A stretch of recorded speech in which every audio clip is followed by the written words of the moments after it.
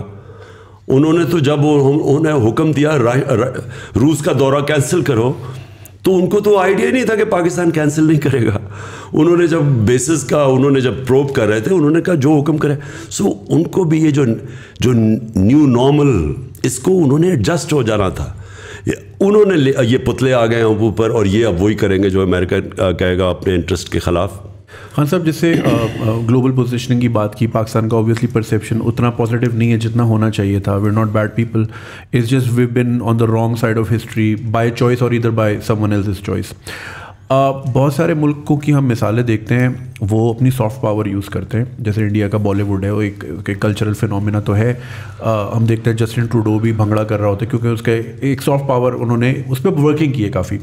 1938 میں Thai land کے king نے ان کی اپنی حکومت کا ان کا ایک پروگرام تھا جہاں پہ انہوں نے تھائی شیفس پریپیئر کیے, 3 قسم کے, ایک بہت فائن ڈائننگ کے, ایک مڈ ٹیئر اور ایک بالکل اسٹریٹ فوڈ. اور انہوں نے دنیا بھر میں اپنے شیفس پھیلا دیے. آپ کو اگر اسٹریٹ فوڈ کھانا ہے آپ کو نیو یارک میں بھی ملے گا, آپ کو فائن ڈائن کرنا ہے لنڈن میں بھی ملے گا. تو اس سے لوگوں میں پرسیپشن, ایک تھرسٹ پیدا ہوئی کہ یار اگر تھائی فوڈ لنڈن میں اتنا اچھا مل رہا ہے آکسفورڈ اسٹریٹ پہ, تو تھائی لینڈ میں کتنا اچھا ہوتا ہوگا. اور اس کا رزلٹ آج ہم دیکھتے ہیں کہ Thailand billions of dollars جو ہے خالی ٹورزم کی مد میں کماتا ہے. یہ چیزیں ہمارے یہاں اس طرح کی پالیسیز پہ کام ہوتا ہی نہیں. مینگو ڈپلومیسی ہم اتنی زبردست کر سکتے ہیں پوری دنیا میں, بہت ڈیمانڈ کریٹ کر سکتے ہیں, لیکن انفارچونیٹلی ہم اس طرف سوچتے نہیں ہیں.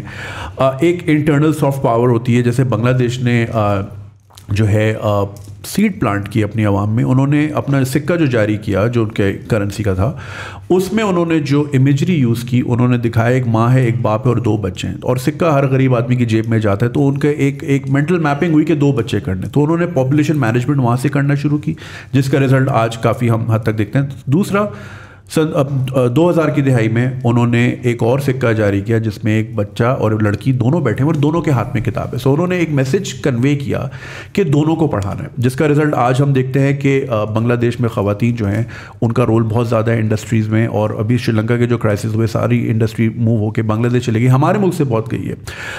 تو خواتین کا رول بھی بہت امپورٹنٹ ہے, اور ہمارے ملک میں 51% خواتین ہیں اور کافی حد تک مارجنلائزڈ ہیں, فریڈم ان کو اتنا نہیں ملتا.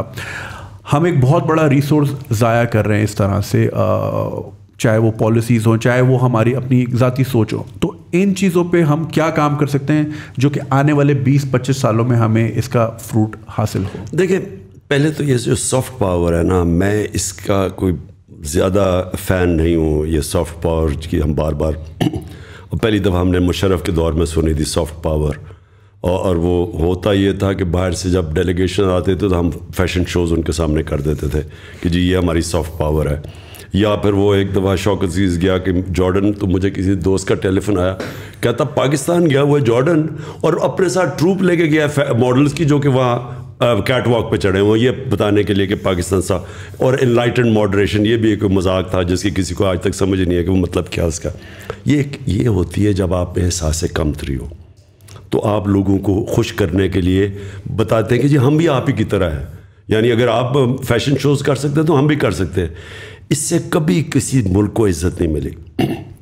ہندوستان کو آپ نے پہلے نام لیا, ہندوستان کو عزت اس لیے ملی کہ انہوں نے اپنی عزت کروائی.